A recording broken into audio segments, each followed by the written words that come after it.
Praise the lord. ఎవడన్నా పెళ్లి చేసుకుంటాడు మూకం మార్చిండానికి ఏమంటారు? అయిపోయింది, నీకేదో పిల్లదయ్యం పట్టింది. దగ్గర పెట్టుకోండి, టైం చాలా తక్కువ ఉన్నది. దయ్యాల పిల్లదయ్యం ఉంటాయి, అది పట్టింది అనుకోమని చెప్తుంది. ఆ పిల్ల దయ్యానికి మరి పెద్దోళ్ళే ప్రార్థన చేయాలా, పిల్లలు ప్రార్థన చేయాలా తెలుసుకున్నాక చెప్తా. కీర్తనల గ్రంథం 116వ అధ్యాయం 7వ వాక్యం 8వ వాక్యం చదువుకుందాం. నా ప్రాణమా, మౌతులు చదువు అక్క, నువ్వే మంచిది, నీదే వాక్యం. నా ప్రాణమా అందరూ చెప్పండి ఒకసారి. నా ప్రాణమా యెహోవా నీకు క్షేమము విస్తరింపజేసి ఉన్నాడు. తిరిగి నీ విశ్రాంతిలో ప్రవేశింపుము. చదువు. మరణం నుండి నా ప్రాణమును కన్నీళ్లు విడవకుండా నా కన్నులను జారిపడకుండా నా పాదములను నీవు తప్పించి ఉన్నావు. స్తోత్రం, హల్లెలూయా. కీర్తనకారుడు అంటున్నాడు, నా ప్రాణమా, దేవుడు నీకు క్షేమాన్ని ఏం చేసిండంటే కలగజేసి ఉన్నాడు, విస్తరింపజేసి ఉన్నాడు. దేన్ని?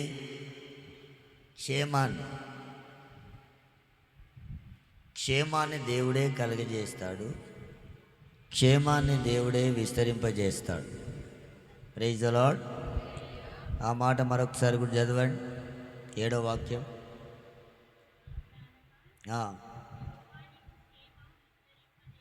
విస్తరింపజేసి ఉన్నాడు. క్షేమం కలగడం వేరు, క్షేమం విస్తరింపజేయబడడం వేరు. ఈ క్షేమం అనేది ఈ కీర్తనకాడికి రాకముందు అతని పరిస్థితి ఎలా ఉంది అంటే 8వ వాక్యంలో చూస్తున్నాం. ఏమనంటే, ఆయన మరణం నుండి నా ప్రాణమును కన్నీళ్లు విడవకుండా నా కన్నులను జారిపడకుండా నా పాదములను ఆయన ఏం చేశాడు? తప్పించి ఉన్నాడు. ప్రైజ్ ది లార్డ్, హల్లెలూయా. ఈ 3 అనుభవాలు అతనికి కలిగాయి. వాటన్నిట్లోకి వెళ్ళి దేవుడే తప్పించి అతనికి క్షేమాన్ని ఏం చేశాడంటే విస్తరింపజేసి ఉన్నాడు. కనుక ఇలా దేవుడు ఏ కార్యాలు చేసినా అది ఎవరితో చెప్పాలి ముందుగా అంటే మన ప్రాణంతో చెప్పుకోవాలి. ఏమని? నా ప్రాణమా, దేవుడు నీకు క్షేమాన్ని ఏం చేశాడు? విస్తరింపజేసి ఉన్నాడు, లేదా కలగజేశాడు. ఇంకో దగ్గర కూడా దావీదు అంటాడు, నా ప్రాణమా యెహోవాను సన్నతించు. అది ఆవలింగ ఎక్కువ. ఆయన చేసిన ఉపకారాల్లో దేనిని కూడా నువ్వేం చేయకూడదు, సరే మరవద్దు, జాగ్రత్తగా వినాలి. ఎవరితో చెప్తున్నాడు ఆ మాట? ఎవరితో? ఎవరి ప్రాణంతో? నీ ప్రాణంతోనా, నా ప్రాణంతోనా? ఎవరి ప్రాణంతో? నా ప్రాణమా యెహోవాను సన్నతించండి. ఇప్పటిదాకా పాడు. సన్నతించెదను నా యేసయ్యా, సన్నతించెదను నీ నామము. ఆమేన్. సన్నతించడం అంటే ఏంటిది అసలు? ఏదో ఒకటి చెప్పండి, ఏ అర్థం లేకుండా ఉంటుందా? సన్నతించడం అంటే ఇప్పుడు నా ప్రాణమా యెహోవాను సన్నతించు అన్నాడు. నా ప్రాణమా దేవునికి ఏం చేయాలంటే దగ్గరికి రా. మరొక భాషలో నా ప్రాణమా దేవునికి ఏం చేయి? దగ్గరికి రా. ఎందుకు? ఆయన చేసిన ఉపకారాలు ఉన్నాయి, ఆయన చేసిన మేళ్ళు ఉన్నాయి, ఆయన క్షేమాన్ని విస్తరింపజేసి ఉన్నాడు. ఆ విశ్రాంతిలో ప్రవేశించు అని చెప్తున్నాడు.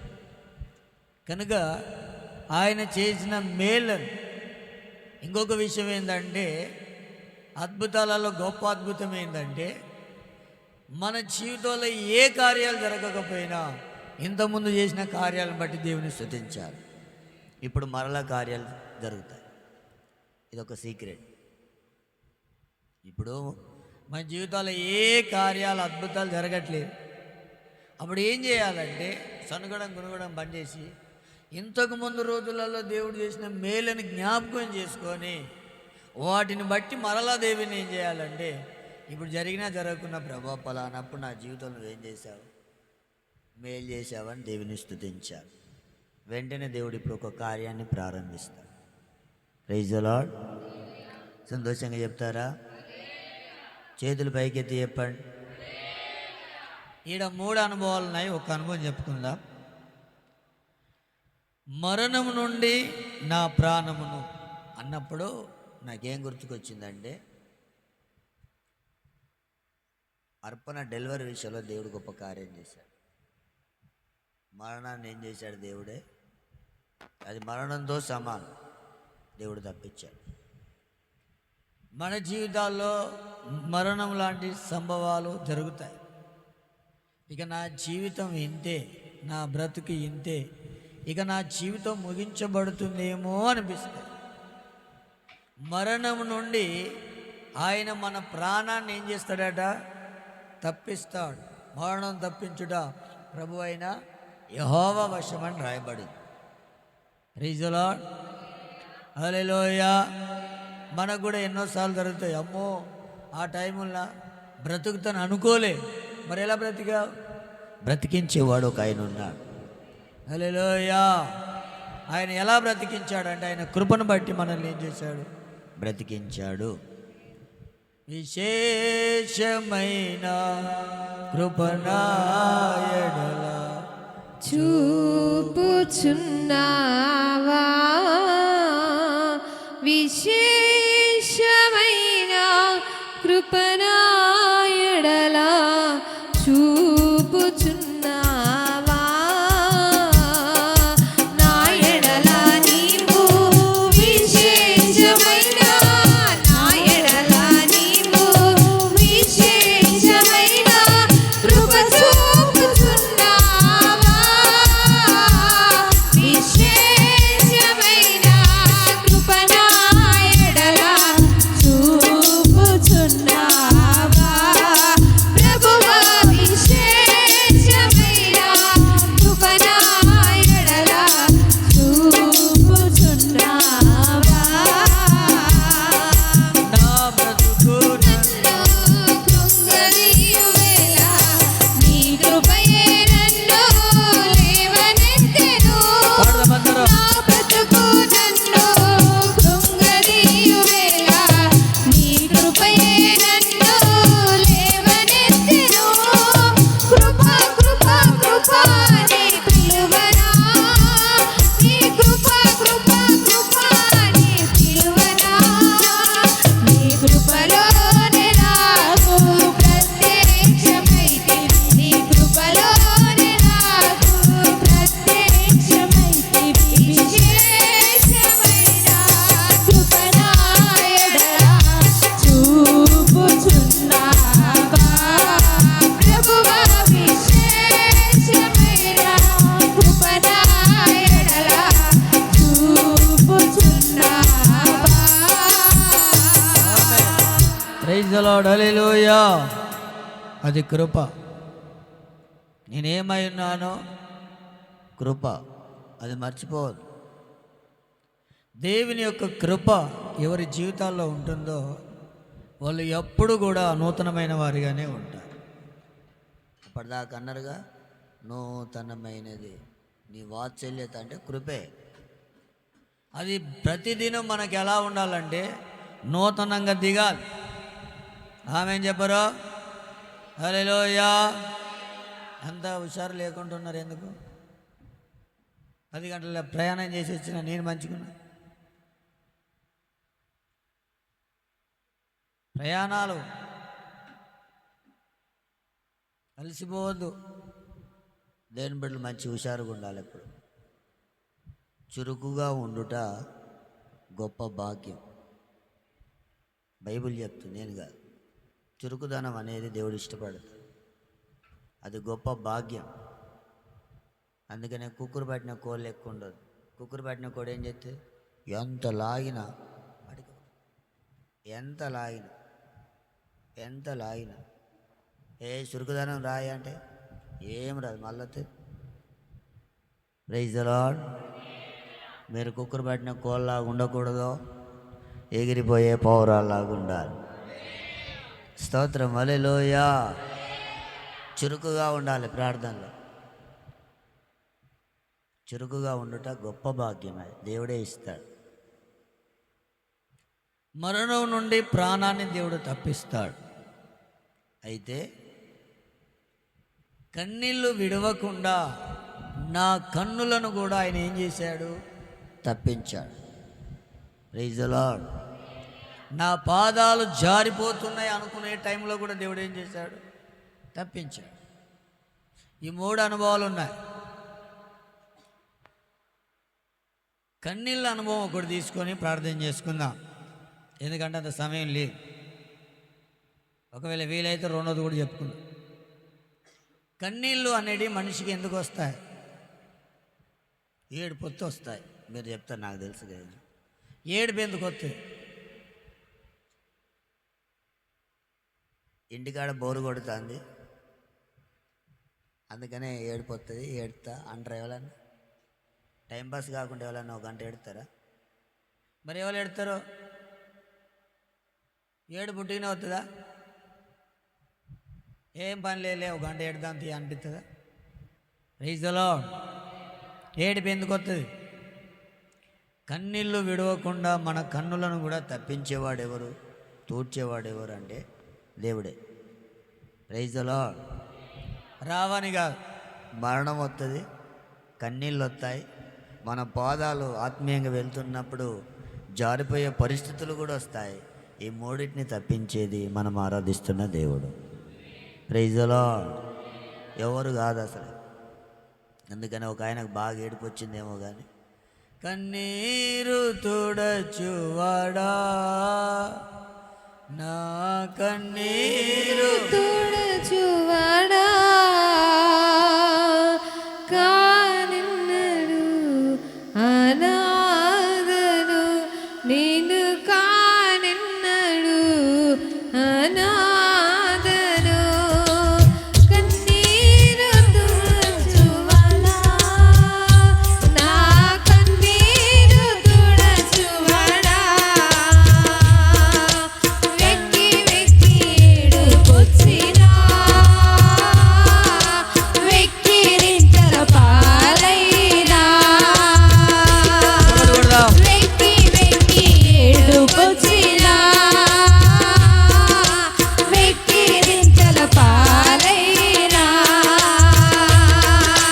నా పక్షముగా నిలబడువాడా నా పక్షముగా నిలబడువాడా నన్ను ఓదార్చువాడా అయ్యా నన్ను ఓదార్చువాడా కానన్నడు అనాథను నేను కానన్నడు అనాథను. ఆమేన్. కన్నీళ్ళు అనేటివి హృదయంలో దుఃఖం ఎక్కువై గుండెలో బాధ ఎక్కువైనప్పుడు అది బయటికి కన్నీళ్ళ రూపంలో వస్తాయి. గుండెలో బాధ తగ్గితే కన్నీళ్ళు తగ్గుతాయా? కళ్ళలో ఉన్న నీళ్ళు తుడితే తగ్గుతాయా? అర్థమైందన్న భాష? చిన్నగా చెప్పుకుందాం. గుండెల్లో బాధ ఎక్కువైనా ఆ బాధ భరించలేనప్పుడు కన్నీళ్ళ రూపంలో బయటకు వస్తాయి. ఇప్పుడు ఎవరైనా వచ్చి ఏడవకు ఏడవకు మాని కూడా ఏడుస్తాడు, ఒక్కొక్కసారి బాగా ఏడతాడు, మీకు రానని కన్నీళ్ళు వస్తాయి. నేను తీసుకొని ఏడవద్దున్నాను ఏడవద్దా మళ్ళా దునుకుతాయి. ఇది దూడుతూనే ఉంటా, అవి దునుకుతూనే ఉంటాయి. ఇప్పుడు కన్నీళ్ళు తప్పించాలి, కన్నీళ్ళు తుడబడాలంటే తోడితే వేడి కాదు, గుండెలో ఉన్న దుఃఖం, బాధ, వేదన, భారం అది ఎప్పుడైతే తొలగిపోతుందో మన కన్నీళ్ళ నుండి కన్నీళ్ళు కూడా ఏమవుతాయంటే ఆగిపోతాయి. Praise the Lord. చెప్పండి హల్లెలూయా. కన్నీళ్ళు ఎప్పుడుకు కన్నుల నుండి కన్నీళ్ళు గారుతూనే ఉన్నాయి. కన్నుల జారిన కన్నీళ్ళు అక్కడికి ఆపండి. మళ్ళీ మీరు అంతే దుడితే మళ్ళా కన్నుల నుండి ఏం జారుతున్నాయి? కన్నీళ్ళు. ఈ సంవత్సరం కన్నీళ్ళు ఉన్నాయి అక్క నీకు? కొడుకు పుట్టిన కాంచి కాదు, తర్వాత. Praise the Lord. హల్లెలూయా. ఏ కన్నీళ్ళైనా తుడిచేవాడు మనం ఆరాధిస్తున్న దేవుడు. అసలు కన్నీళ్ళు ఎందుకు వస్తాయో బైబిల్లోకి వెళ్ళి చూద్దాం. ప్రసంగి గ్రంథం 4వ అధ్యాయం 1వ వాక్యం.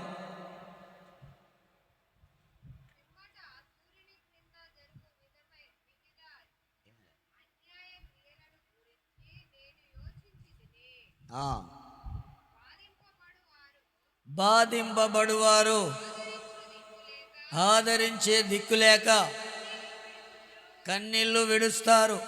స్తోత్రం, హల్లెలూయా. కన్నీళ్ళు ఎందుకు వస్తాయి? ఇప్పుడు నా వైపు చూడాలి అందరు. మీరు మిమ్మల్ని బైబిల్ చదవడానికి వదిలేస్తే మొత్తం చదివేటట్టున్నారు ప్రకటన గ్రంథం దాకా. బాధింపబడువారు ఆదరించే దిక్కు లేనప్పుడు ఏం చేస్తారంటే కన్నీళ్ళు విడుస్తారు. వారిని బాధ పెట్టి వారు బలవంతులు కనుక వారిని ఆదరించేవాడు లేడని బైబిల్ చెప్తుంది. బాధింపబడే అనుభవాలు, బాధింపబడేవారు పరిస్థితుల ద్వారా, సమస్యల ద్వారా, మనుషుల ద్వారా, లేకపోతే మన జీవితాలు ఎదురవుతున్న అవమానాల ద్వారా, నిందల ద్వారా, ఇరుకుల ద్వారా, ఇబ్బందుల ద్వారా, ఎన్నో విధాలైన రకాలైన సమస్యల ద్వారా ఒక వ్యక్తి బాధింపబడుతున్నప్పుడు ఆ బాధలో లేదా బాధ ఎక్కువైనప్పుడు అతన్ని ఆదరించేవారు లేదా ఆమెను ఆదరించేవారు లేనప్పుడు వాళ్ళు ఏం చేస్తారంటే కన్నీళ్ళు విడుస్తారు. Praise the Lord. హల్లెలూయా. చెప్పండి హల్లెలూయా. ఎంతవరకు బాధ ఉంటుందో అంతవరకు కన్నీళ్ళు విడుస్తూనే ఉంటాం. ఎందుకంటే ఆ బాధ మన హృదయంలో గూడు కట్టుకొని అది మనల్ని వదిలిపెట్టి పోదు గనక దాన్ని బట్టి ఆదరించి, ధైర్యపరిచి, బలపరిచి, మళ్ళీ ప్రోత్సహించి మళ్ళీ ముందుకు నెట్టేవారు ఎవరు ఉండరు గనుక అప్పుడు ఏంటి నా జీవితం, ఏంటి నా బ్రతుకు, ఎందుకు ఇలా అయిందని మనం ఏం చేస్తామంటే మన జీవితాల్లో ఆ దుఃఖాన్ని బట్టి, ఆ బాధను బట్టి, ఆ బాధింపబడే అనుభవాల్ని బట్టి కన్నీళ్ళు అనేటివి ఒక వ్యక్తికి వస్తాయి. కన్నీళ్ళ నుండి, కన్నుల నుండి కన్నీళ్లను కూడా దేవుడు ఏం చేస్తాడంటే తప్పిస్తాడు. మన కన్నుల నుండి జారే కన్నీళ్లను తప్పించేవాడు ఏ మానవుడు కాడు. ఆయనే ప్రతివాని యొక్క బాష్ప బిందువులను తుడిచి వాళ్ళ కన్నీరంతా దేవుడు తుడిచివేస్తాడు. Praise the Lord. హల్లెలూయా. దానికంటే ముందుగా బాధింపబడే హృదయంలో ఉన్న ఆ బాధ ఆయన ముందు తీసేసి మన కన్నీళ్ళని దేవుడు ఏం చేస్తాడంటే తుడుస్తాడు. కీర్తనకారుని కూడా చాలామంది అంటారట, నీ దేవుడు ఏమైంది, నీ దేవుడు ఏమైంది, నీ దేవుడు ఏమాయనని వాళ్ళు దినవేళ్ళ నన్ను అడుగుతుంటే నా కన్నీళ్ళన్నీ నాకు ఎలా మారుతున్నాయంటే అన్నపానములుగా మారుతున్నాయి. కీర్తన గ్రంథం 42:3.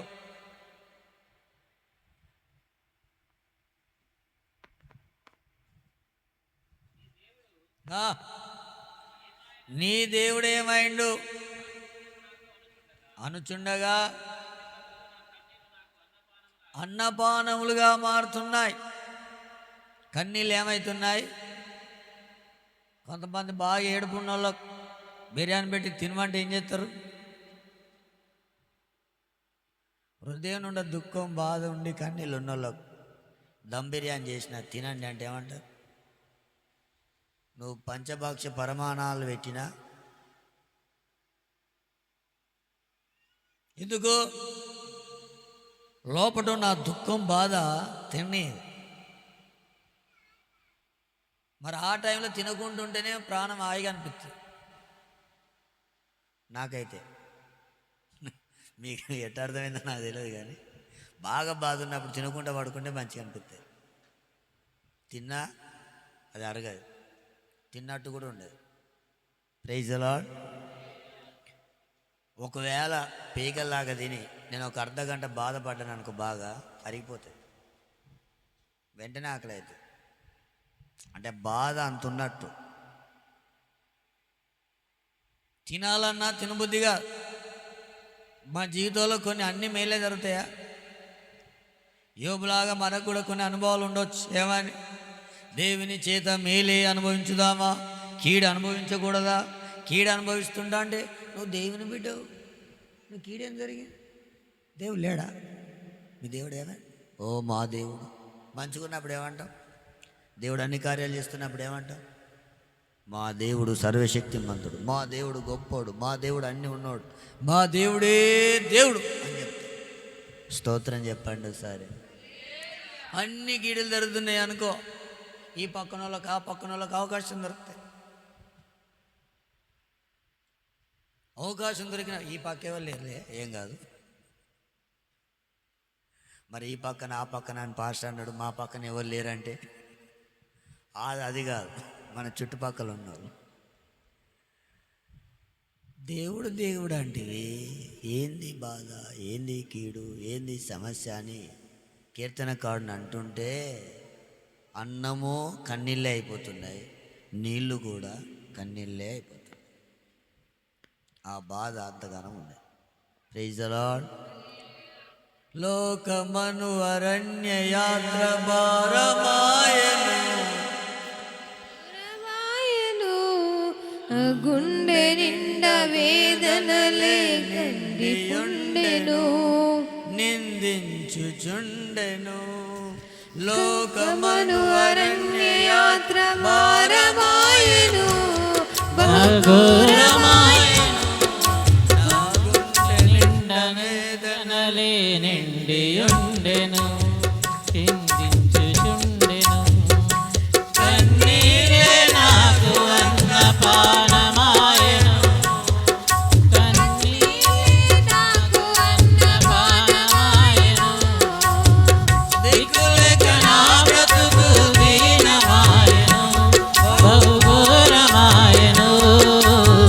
గుండె చెదరిన వారిని ఆదరించే దేవుడా, గుడు చెదరిన పక్షుల చేరదీసినాదుడా, గుడు చెదరిన వారిని ఆదరించే దేవుడా, గుడు చెదరిన పక్షుల చేరదీసినాదుడా, త్యాగశీలుడా నీ వందనాలయ్యా, నా హృదయ పాలక స్తోత్రమేసయ్యా. త్యాగశీలుడా నీ వందనాలయ్యా, నా హృదయ పాలక స్తోత్రమేసయ్యా. గుండె చెదరిన వారిని ఆదరించే దేవుడా, గుడు చెదరిన పక్షుల చేరదీసినాదుడా. హల్లెలూయా. నీ దేవుడు ఏమైనట్టంటే నా కన్నీళ్ళన్నీ నా కన్నపానములు ఆయన అని చెప్తున్నాడు. ఈ పాట ఎప్పుడైతే నేను విన్నానో, నాకు పాట రాదు కానీ బయట బాగా పాడుకుంటా. గూడు విడిచిన పక్షులను చేరదీసే దేవుడే. నా గూడు 2010 విడిచిపెట్టు. ఏ గూడు? ఇప్పుడున్న గూడు కాదు, 2010 ఉన్నావా? గూడు అంటే ఇల్లు. ఒక పక్షి ఎక్కడ తిరిగినా ఎక్కడికి రావాలి? గూటికి రావాలి. మరి గూడే లేకపోతే గూడే విడిచిపెడితే ఒక పక్షి యొక్క అనుభవం ఎలా ఉంటుంది? ఎక్కడ తిరుగుతుంది? నైట్ 7 ఉంటుంది, పగలు 7 ఉంటుంది, ఎక్కడ తింటుంది, ఎక్కడ తాగుతుంది చెప్పారు? అంత సీరియస్ చూస్తున్నారు. గూడు విడిచిన పక్షికి తెలుసా బాధ. నేను ఒంటరిగా ఉండి పాట పాడుకుంటే అప్పుడు ఎక్కడ మీటింగ్ పోయినా నా దగ్గరకు వచ్చి అడిగేది, ఈ పాట ఎక్కడిదంట. ఈ పాట నాకు పోల్చుకొని పాడుకునేది. ప్రైజ్ ది లార్డ్, హల్లెలూయా. గూడు పోయింది అప్పుడు. ఎప్పుడు 2017 నా గూడు విడిచిన పక్షిని. ఎంత బాధ ఉంటుందో తెలుసా? ఎన్ని కన్నీళ్ళు ఉంటాయో తెలుసా మీకు? ఆకలి అయితే అన్నం పెట్టమంటే పెడతారా? పెట్టదా కూకోవాలి. ఇప్పుడు మనకి ఎప్పుడు ముగిస్తాడా? 9:30కి బస్సు వస్తుందా? వెళ్ళిపోవాలా? ఆ ఇంట్లో పడాలి. మీ అదృష్టం అట్టుంది. నా అదృష్టం 2017 గూడు విడిచిన పరిస్థితి. సొంత గూడు లేక, ఇంటికి పోలేక, సేవకు వచ్చిన గుడి విడిచి చెడిపోయింది పాస్ట్ అనుకుని ఆ బాధ వేరు. లోకం మన అరణ్యయాత్ర అప్పుడు ఎట్లుంటుంది? భారం అవుతుందా? ఈజీగా అవుతుందా? షాంపు పెట్టుకోవాలి, ఏడ దొరుకుతాయి? సోపు కావాలి, ఎవరు ఇస్తారు? సేవలో రూల్ ఉండదు, నాకు ఇది కావాలి అనడానికి లేదు. ఏం చేయాలి? పొలాలలో బురదుంటుంది చూడు, రాగడి, దాంతో కూడా ఒకసారి స్నానం చేసుకునే దినాలున్నాయి. ఎందుకంటే ఆ పరిస్థితులన్నీ మనల్ని కన్నీళ్ళ బాటలోకే నడిపిస్తాయి. ఆ పాట మంచిగా నేర్చుకోండి. ఈటాడి పాటలు రావు వీళ్ళు. దీన్ని తిప్పేస్తారు, దాన్ని తిప్పేస్తారు, దీన్ని తిప్పేస్తారు. అది ఉన్నదా, ఇది ఉన్నదా, ఇది ఉన్నదా?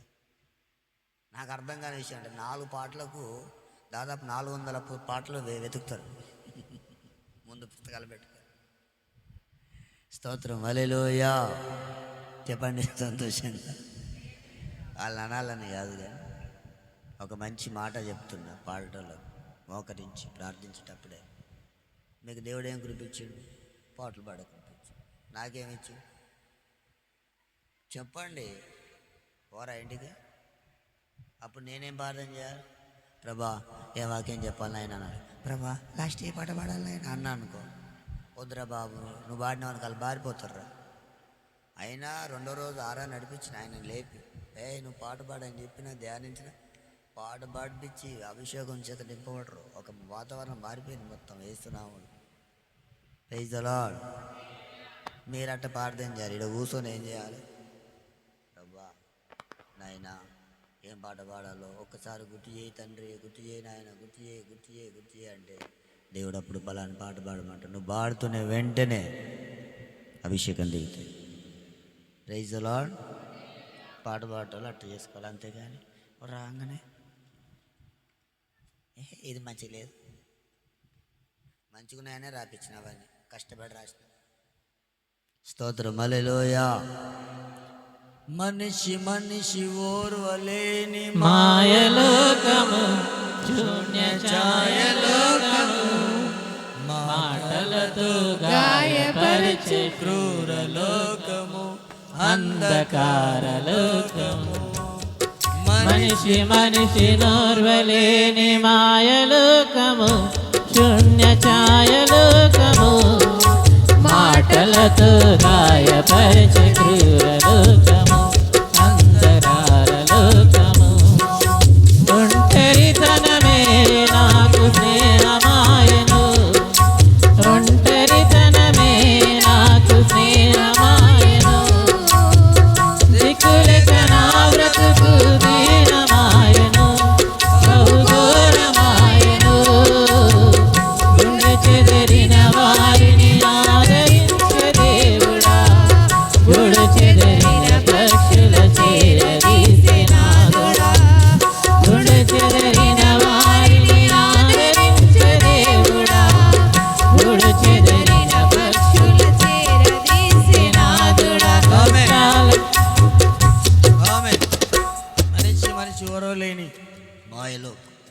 మాటలతో ఏం చేస్తారు? గాయం. శరీరానికి గాయమైతే ఏమవుతుంది? రక్తం వస్తుంది. వీళ్ళు ఏం చేస్తారంటే ఏమొస్తుందో ఏమొస్తుందో ఏమొస్తుందో ఏమొస్తుందో ఏమొస్తుందో ఏమొస్తుందో. శరీరానికి గాయం అయితే రక్తం వస్తుంది. మనసుకు గాయం అయితే వాళ్ళకి కూడా రక్తం వస్తుంది. పాస్ అంటారు ఏంది? కన్నీళ్ళు వస్తాయి. బాధింపబడే అనుభవాలు కన్నీళ్ళకు గురి చేస్తాయి.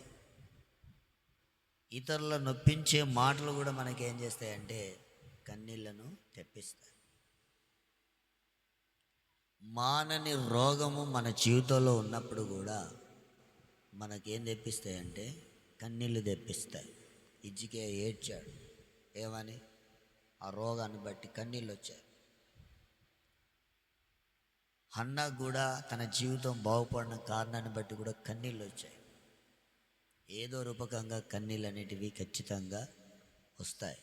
అయితే నా ప్రాణమా, యెహోవా నీకు క్షేమాన్ని విస్తరింపజేశాడు. ఎలా అంటే మరణం నుండి నా ప్రాణాన్ని తప్పించాడు. కన్నీళ్ళ నుండి నా కన్నులను కూడా దేవుడు ఏం చేశాడు? నా కన్నుల నుండి నా కన్నీళ్లను తప్పించాడు. నా పాదాలు జారిపోకుండా కూడా దేవుడు చేశాడని. Praise the Lord. హల్లెలూయా. కీర్తనల గ్రంథం 56:8.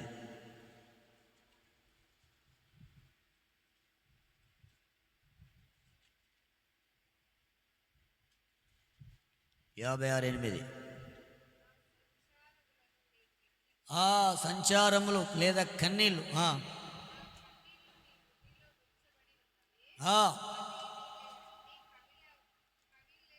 కవిలలో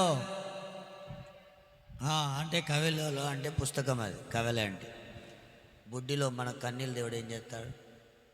దాచిపెడతాడు. మన ప్రతి ఒక్క బుడ్డి కన్నీళ్ళను ఒక బుడ్డిలో దాచిపెడతాడు.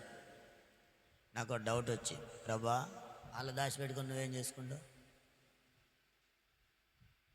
అందులో పెట్టుకొని నువ్వేం చేస్తావు? ఒక డౌట్ వచ్చింది. ఆ బుడ్డిలో నుండి మన కన్నీళ్ళం పడతారు. మనం అనుకుంటాం, నా బాధ ఎవరికి తెలియదు, నా దుఃఖం ఎవరికి తెలియదు, నా ఏడుపు ఎవరికి తెలియదు అయ్యా అని అమ్మలో కూర్చొని ఏడుతూనే ఉంటావు. కొంతమంది బయటికి ఏడతారు, కొంతమంది లోపల ఏడతారు. లోపల అంటే రూమ్లో కాదు, లోపల అంటే అంతరంగంలో. అవన్నీ లోపల ఏడుపులే, బయట ఏడుపు రాదు. ఎప్పుడో ఒకసారి అది బాగా దనకొచ్చినప్పుడు వస్తుంది, మీటింగ్లలో వస్తుంది, అయ్యగారులు వచ్చినప్పుడు వస్తుంది. కొంతమందికి లోపలనే ఉంటుంది, ఆ లోపలనే ఏడుతాడు. ఒక్కసారి నిట్టూర్పులు విడుస్తారు. అయ్యా అమ్మా అయ్యా, అది ఏడుపు. స్తోత్రం. హల్లెలూయా. 2 రకాల ఏడుపులు. కొంతమంది లోపల ఏడుపుడు తట్టుకోలేని వాళ్ళు ఏం చేస్తారు? బయటికే అమ్మా అయ్యా అమ్మ. ఎంత ఏడ్చినా నీ కన్నుల నుండి కారుతున్న ప్రతి కన్నిటి బొట్టును దేవుడు బొట్టులో పడతాడు. దాచిపెట్టుకుని ఆయన ముందే ఉంటాడు. చూస్తాడు. ఈ కన్నీళ్ళు ఇంకెంతకాలం వస్తాయని ఆ కన్నీళ్ళని దేవుడు నాట్యంగా మారుస్తాడు. Praise the Lord. హల్లెలూయా. కీర్తన 30:11-12 చదువుకొని ప్రార్థన చేసుకుందాం.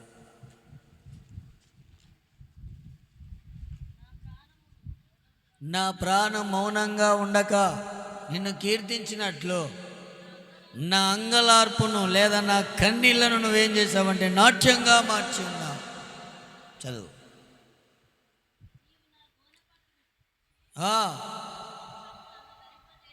సంతోషాన్ని ధరింపజేశావు. చూడండి, అంగలార్పును లేదా కన్నీళ్లను దేవుడు ఏం చేస్తాడంటే నాట్యంగా మారుస్తా. అందుకే ఆ బుడ్డిలో పడతా. చూస్తాడు, ఇంకా ఏడుతున్నా. ఏ బాధను బట్టి ఏడుతున్నావో ఆయన తెలుసు. చూసి ఈ కన్నీళ్ళు కూడా ఎలా మారుతాయంటే నాట్యంగా మారబోతున్నాయని దేవుడు రాసి పెడతాడు. అప్పుడు ఏడతామా? అందుకని మన కన్నుల నుండి దేవుడు కన్నీళ్ళని కూడా ఏం చేసేవాడంటే తప్పించేవాడు. Praise the Lord. కుమార్తె వివాహ విషయంలో కూడా ఎన్ని ఆటంకాలున్నా దేవుడు అవన్నీ తప్పించాడు. వివాహమైనాక ఎన్ని బాధలున్నా దేవుడే తప్పించాడు. చివరికి కుమారుని రూపంలో దేవుడు సంతోషాన్ని ఇచ్చాడు.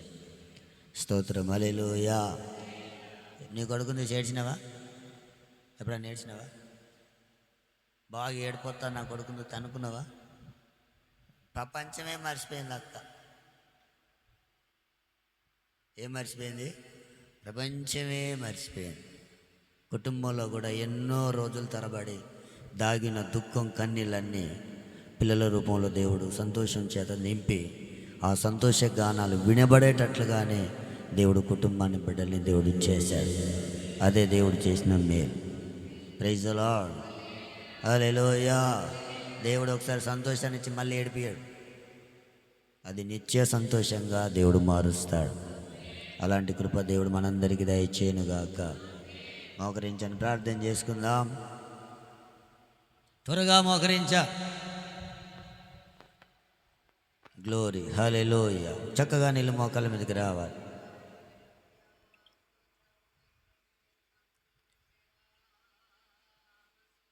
అందరూ ప్రార్థన చేయాలి.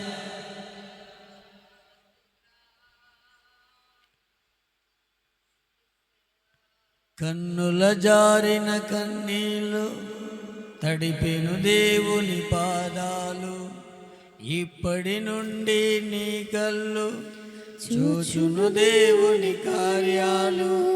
కన్నుల జారిన కన్నీరు తడిపెను దేవుని పాదాలు, ఇప్పటి నుండి నీ కళ్ళు చూచును దేవుని కార్యాలు. ఉందిలే దీవెనా, ఎందుకా వేదన. మనందరి కన్నీళ్ళు కూడా దేవుని నాట్యంగా మార్చబోతున్నాడు. నీ కన్నుల నీ రాత్రి దేవుడు తప్పించబోతున్నాడు. నిశ్చయంగా తప్పిస్తాడు. నీ అంగలార్పు నాట్యంగా మారుస్తాడు. నీ కన్నీలకు ప్రతిఫలం ఉంది. నీ కన్నీళ్ళు బుడ్డిలో దాచిపెడతాడు.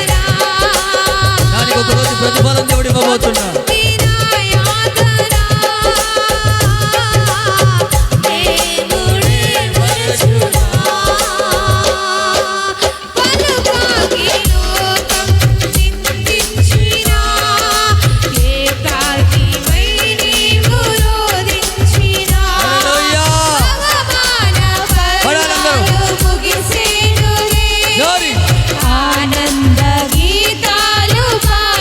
నీవు కూడా పాడబోతున్నావు.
మాట చెప్పాలనుకుంటున్నా. దేవుడు నీ కన్నీళ్ళు మర్చిపోతాడా?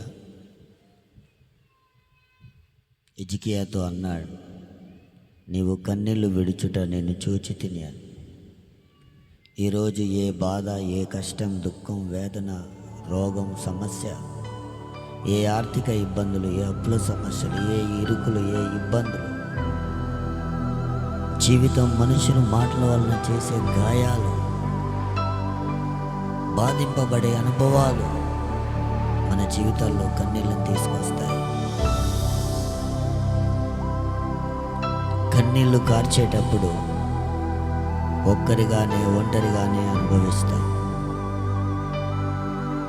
రహస్యమందు చూచు నీ తండ్రి నీ కన్నీళ్ళన్నీ ఒక బుడ్డిలో దాచిపెడతాడు. నాకెవరు లేరు, నా పరిస్థితులు ఎవరు అర్థం చేసుకోరు, నా స్థితిగతులు ఎంతే అని నీవు అంతరంగంలో కానీ, బాహ్యంగా కానీ, కుటుంబంలో కానీ, వ్యక్తిగతంగా కానీ నువ్వు ఏడుస్తూ ఉండొచ్చు. నీ ఏడుపు, దుఃఖం, కన్నీళ్ళన్నీ నా దేవుడు బుడ్డిలో పెట్టి తన పుస్తకంలో రాసి పెడుతున్నాడు నీ పేరు మీద.